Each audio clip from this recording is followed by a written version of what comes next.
Changes are on the horizon for downtown Orlando. Give it some time and you may not even recognize the city beautiful. West 2's Gail Pascal Brown is live downtown to tell us about a new action plan set to happen. Gail.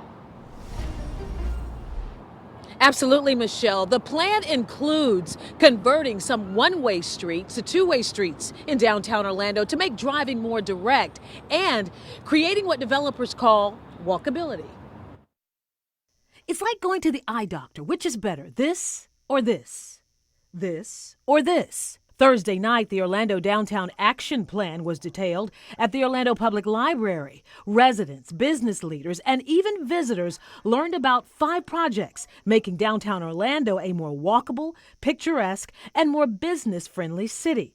The Magnolia Avenue roadway improvement, first phase, is from South to Livingston Streets and begins in early February. The goal of this project, again, is to convert the roadway from a one-way to the two-way, remove the designated limo bus lanes to create more of a functional corridor for more vehicle traffic. Church Street reconstruction will start in April or May, also transforming from a one-way to a two-way system, which planners say have benefits. In some areas, it's been able to actually have businesses in two-way areas increase their profits by 50% just by the city making a change in how traffic flowed. That same in context is it has shown to decrease crime by 50% as well, because now you have eyes looking on both sides of the street.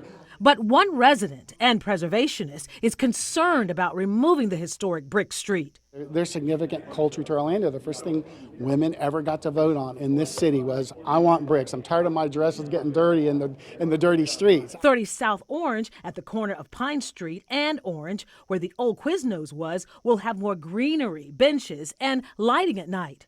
So will Lake Eola Gateway. This includes the demolition of the 5-story City Center building at 205 East Central.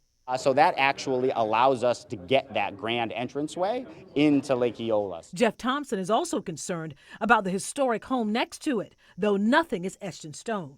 It would be a shame to lose it.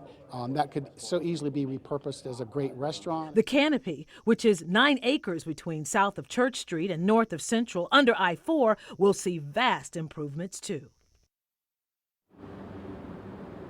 Now, all of the projects are being funded by the CRA, or the Community Redevelopment Agency. It is a funding of less than $160 million, which also includes some other projects and changes at Orange and Roslyn Avenues. Covering Orange County live in Orlando, I'm Gail Pascal Brown, West 2 News. All right.